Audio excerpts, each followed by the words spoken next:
Ladies and gentlemen, thank you for joining me. I am the Fuzz, and I'm here to entertain. So, we did the neutral drafting cards. Now we're going to get to some class cards. And specifically, I'm going to do Magmar because that's the faction that I like the most right now.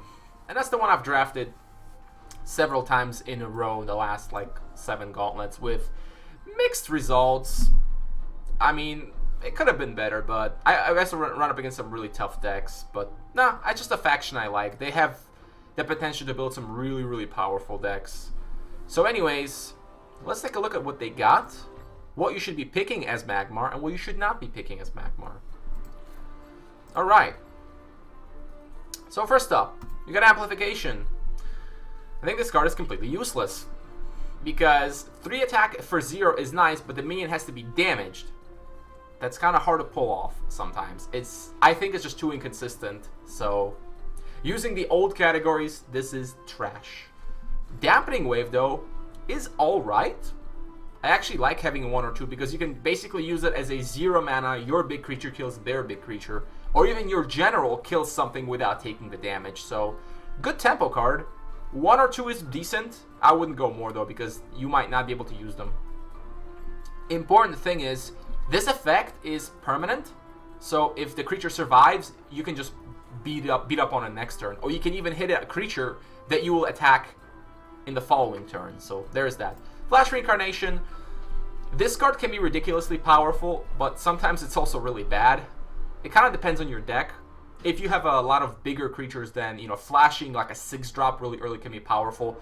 But if you don't, then it won't help you that much. That said, probably one of these is a good pick if there aren't any other really good cards in that slot, because it's essentially just save 2 mana, get a bigger, get like a tempo turnout when you need it.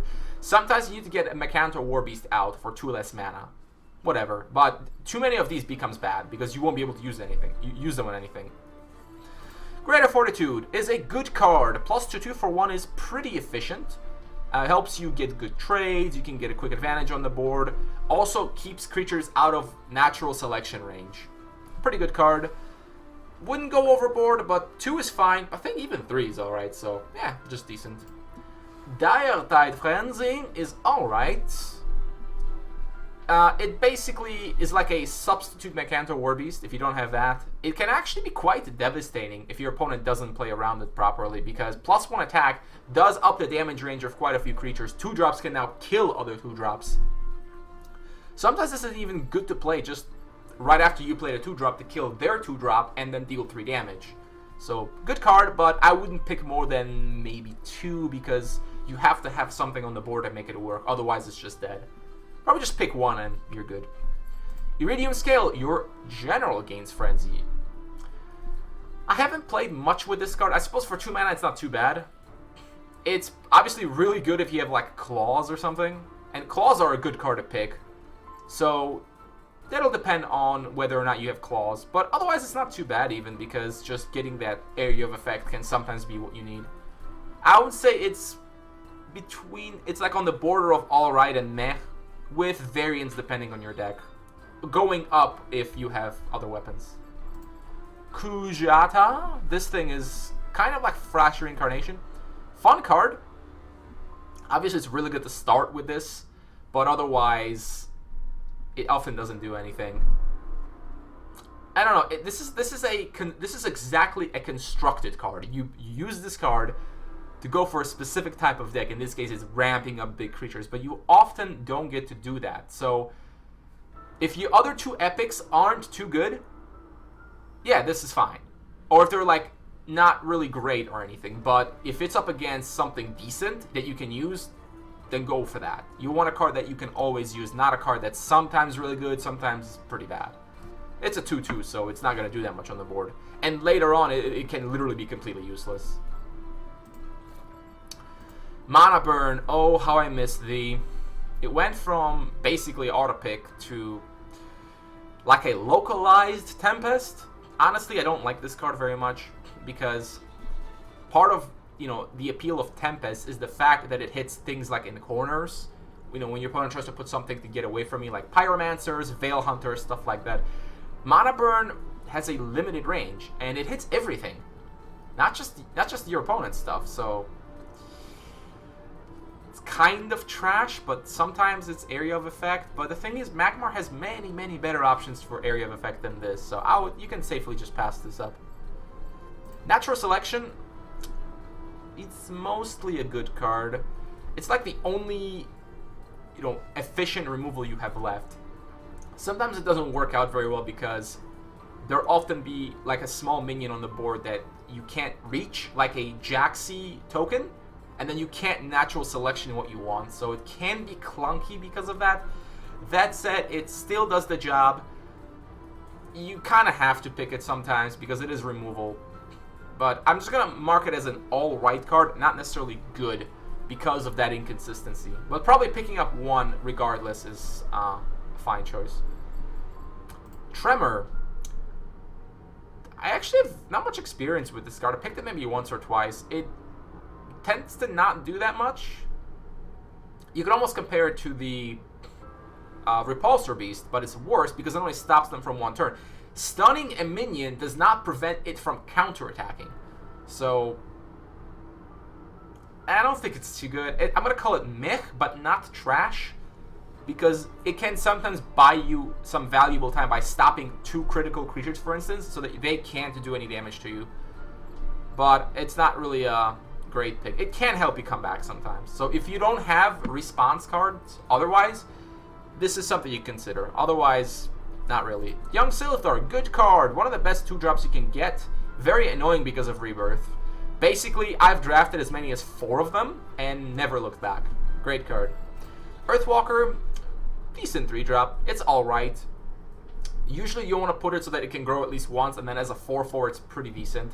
It rarely gets any larger because it grows slowly, but it can be good. It's kind of like the Crimson Oculus. The Oculus is arguably better because your opponent will usually play more creatures than, more than 1 creature per turn. That said, Earthwalker is fine. If you need 3-drops, you could do a lot worse than Earthwalker. Kinetic Equilibrium. It's area of effect, sure, but again, you have better options. So unless you didn't draft any of them, you really don't want this. It's kind of a weird card. It's sometimes hard to use. It can help you set up natural selection, I guess. Maybe I shouldn't really speak too much about it because I've not really used it a whole lot. It's not a card that sees much play. It's probably meh, bordering on alright for the area of effect value. But, if you already picked up a good amount of area effect, then this won't help you at all. Phalanxar. Whoa, 7 attack. Look at the size of that hammer.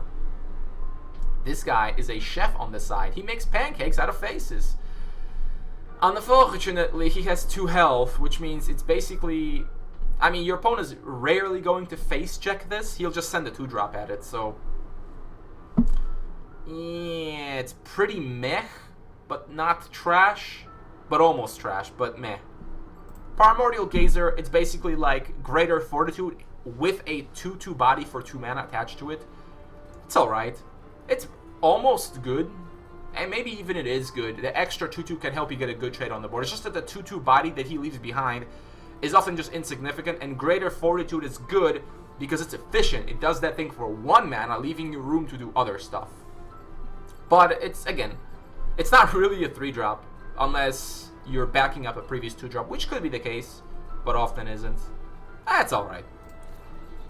Twin Fang. Fun card, can sometimes get to some ridiculous levels, but usually what ends up happening is that it's only like the last charge that gets really, really big. It's hard to actually set this up in Gauntlet, so it's alright. Honestly, it's not even better than Claws. Of course, they're not on the same tier. Generally, if you're picking legendaries, you will have better options than this. If you don't, then you could do worse. It's alright-ish. Vindicator. This one's interesting. The rushing capabilities can be really good. Stat line's really, really bad, but he's cheap enough that you can play him with another creature and give that thing rush. Like, say, Storm Metal Golem. So it's alright, but I can't really call it good because, I don't know. It seems like it's suited to an aggressive, constructed style Magmar, where you play it and then you just keep sending rushing creatures to the face, whereas you might not be able to do this in in Gauntlet so much. Also, this is horribly countered by Saber Spine Tiger. Just keep that in mind. That's a cool card. Like, if I had to choose between this and Twin Fang, like, between these two, I probably would go with Vindicator, to be honest. I think it's a little better. Claws, good card. 6 damage, lets you kill, like, most things? Like, a lot of things. Not a lot of things actually have more than 6 health. So this is like you remove the creature, you take some damage, but then you also likely will remove the next creatures that have to run into you. Or do a lot of damage, so it's a pretty good card. Just don't go overboard drafting this. Chrysalis Burst. It's pretty RNG. So, generally in Gauntlet you want a good win rate, like 70%, so you don't want a random card. It can sometimes be absolutely crushing. Sometimes it's useless. Can't call it trash, really. I'm gonna call it meh. Only pick it if, like, your deck isn't looking too good, and a card like this could swing things in your favor. One interesting fact, though, this with Eggmorph lets you actually immediately spawn whatever the egg is. So if one of the things is Ancillithar Elder, you can just hatch that, but that's not likely going to ever come up. Not really great legendary to pick.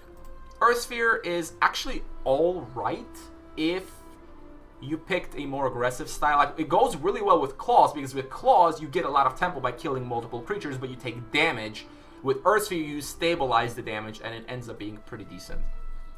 It's an alright card. The healing does help Magmar. It lets you go face more.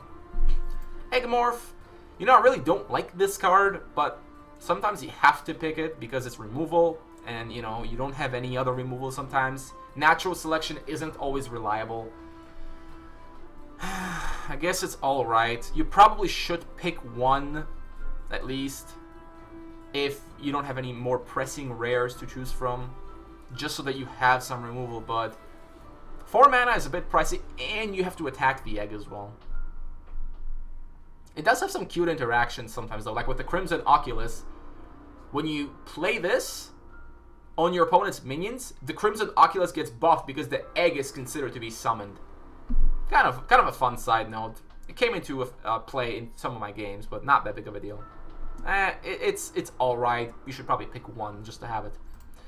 Elucidator. This one is gonna be in the good category. It's a pretty strong response card. 5/4 kills, things like the 3/5 Silverguard Knight and a lot of other stuff, and survives.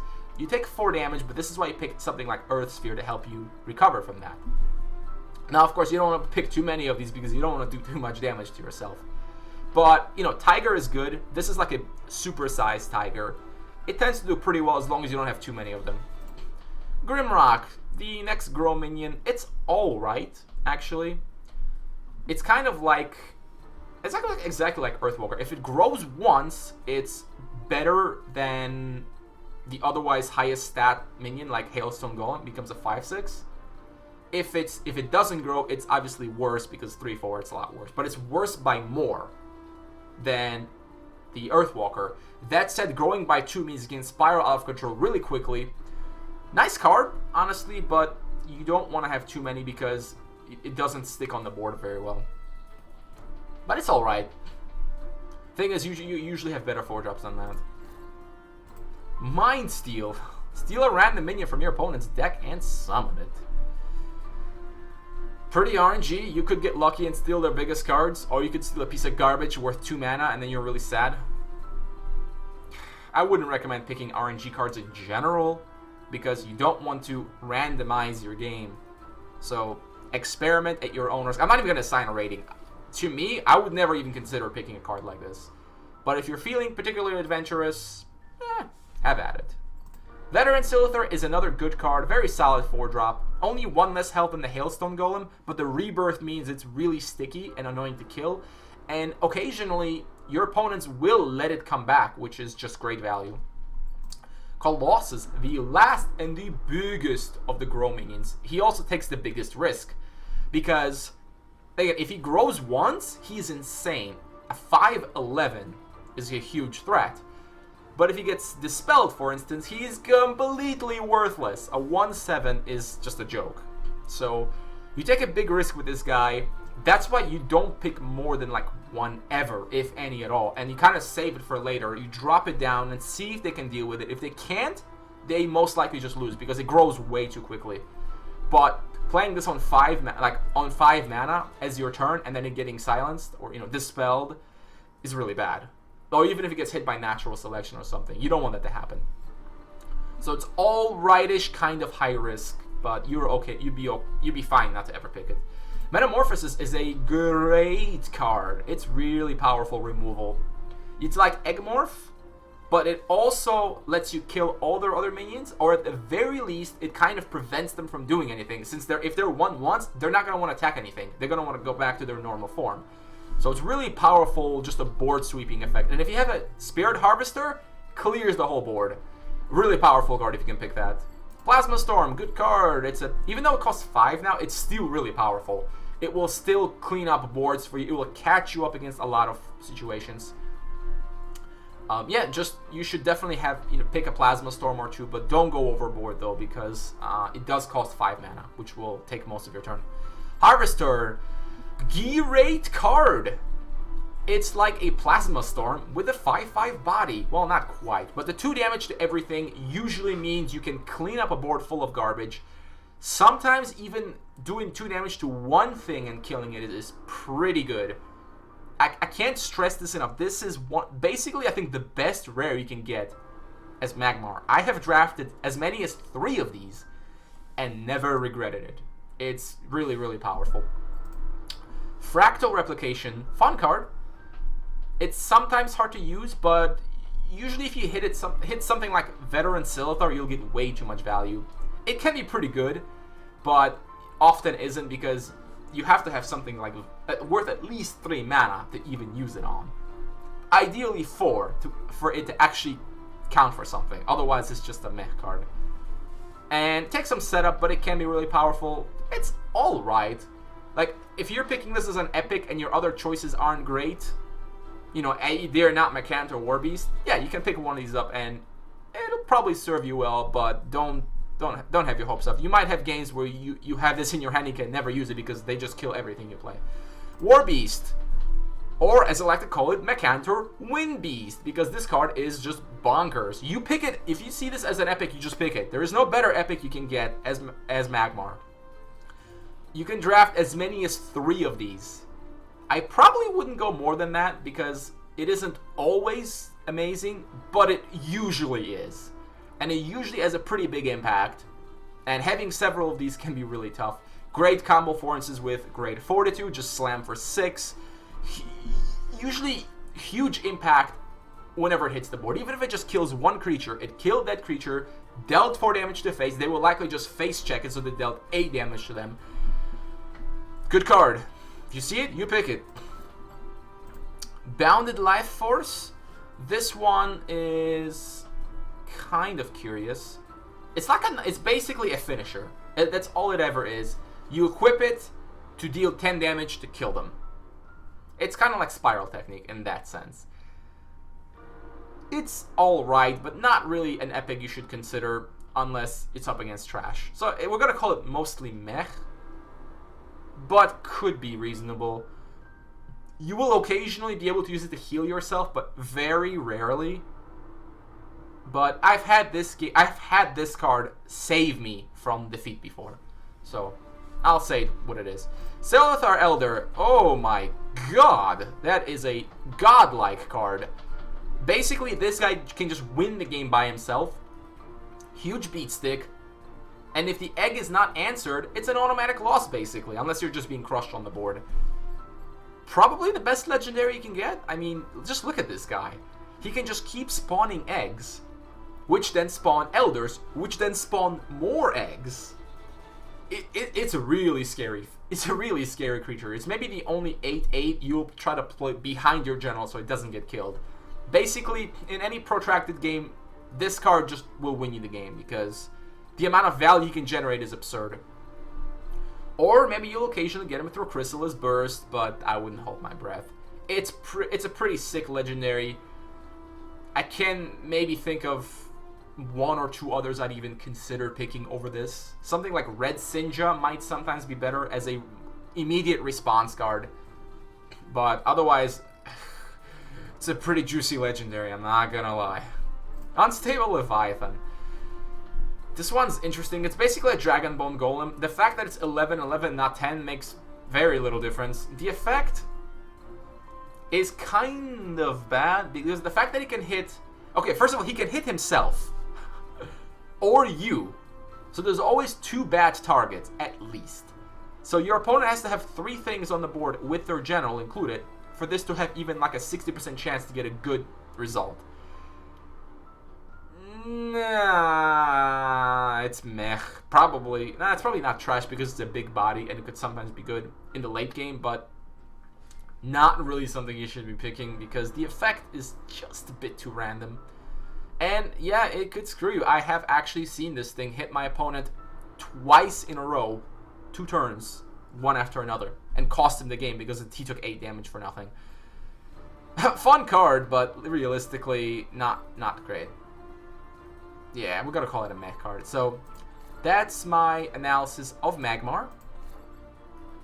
I enjoyed the faction. I like the... I don't know, I like the creatures. The creatures is really what I really like. The big, sticky lizards that are annoying to kill, the big buffs. The weaknesses are, you no longer have a silence. You know, this black, keep calling it silence. So you have to draft some. You need to get some removal. Removal is kind of where you're weak because Metamorphosis is like your best removal by far, but that's legendary, so you're not likely to get it, unfortunately. Plasma Storm is still good for clearing boards, but single removal, you basically have to rely on things like the claws to kill them, or, you know, maybe a natural selection or an Egomorph here and there. You basically are just playing with brute force. Just beat them down. That's what you're trying to do. Anyways, I hope this helped in some ways. I wish you good luck in your future drafts. If there is something I didn't mention that you think is important about this faction, feel free to include it in the comments. And I'll see you guys next time.